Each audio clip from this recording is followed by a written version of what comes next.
বলতে যাচ্ছেন যে নির্বাচন কমিশন আওয়ামী লীগকে নিষিদ্ধ করেছেন এই কারণে যে না হলে তারা পুরো নির্বাচনটাকে বাধাগ্রস্ত করবে, মানে নির্বাচন করতে দিলে বাধাগ্রস্ত করবে, নির্বাচন না করতে দিলে বাধাগ্রস্ত করবে না। বাংলাদেশের ইতিহাস কি বলে?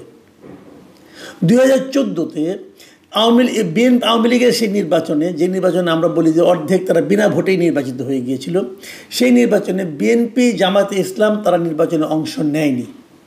তারা কি নির্বাচনকে বাধাগ্রস্ত করার চেষ্টা করেনি? সেই নির্বাচনে কি সহিংসতা হয়নি? নির্বাচন করতে গেলেই বাধাগ্রস্ত করে, আর নির্বাচন না করতে দিলে বাধাগ্রস্ত করবে। ওখানে তো তারা নির্বাচন করতে দেয় নাই তা বলা যাবে না। তাদেরকে নির্বাচনে আহ্বান করেছিল, ওনারা বুঝেছিলেন যে এটা নির্বাচন হবে না, কাজে তারা নির্বাচনে অংশ নেন নাই। নির্বাচনে অংশ না নিলেও নির্বাচন বাধাগ্রস্ত বরং আরও বেশি হয়। ডক্টর ইউনূসের এই বক্তব্যটা আমার কাছে ক্লিয়ার না, উনি কী বলতে চাচ্ছেন আমি বুঝতে পারলাম না। বাট উনি বলেন নাই